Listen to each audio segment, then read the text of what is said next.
দর্শক আপনারা দেখতে পাচ্ছেন এটা হচ্ছে মাইলস্টোন স্কুল অ্যান্ড কলেজের উপর দিয়ে একটি প্লেন উড়ে যাচ্ছে। মাইলস্টোন স্কুলটার পাশেই হচ্ছে এয়ারপোর্ট।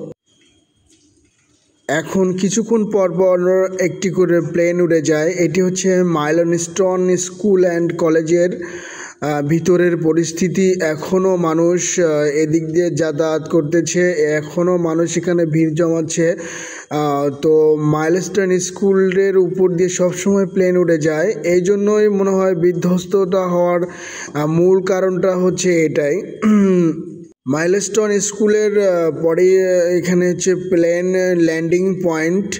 এটি দেখেন ভাই, দর্শক আপনারা দেখতে পাচ্ছেন যে এখানে প্লেনটি পড়ে গিয়েছিল। যে প্লেনটি যেখানে পড়েছিল সেই জায়গার অবস্থাটা খুবই খারাপ। এখনও মানুষ আসে এখানে ভিড় জমানোর জন্য। তো আমরা জানতে পেরেছি যে কিছুদিন মাইলস্টোন স্কুলটি বন্ধ থাকবে, 3-4 দিন, তারপর মাইলস্টোন স্কুলটি আবার খুলে দেওয়া হবে। তো যেখানে প্লেনটি পড়েছিল সে জায়গাটি অনেক গভীর হয়ে গেছে।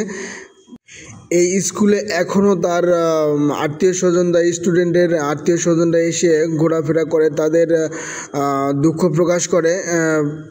এই স্কুলটি যখন এই স্কুলে এখনও বিমান বাহিনী, সেনাবাহিনী এবং পুলিশ অনেক ভালো গার্ড দিচ্ছে এখানে।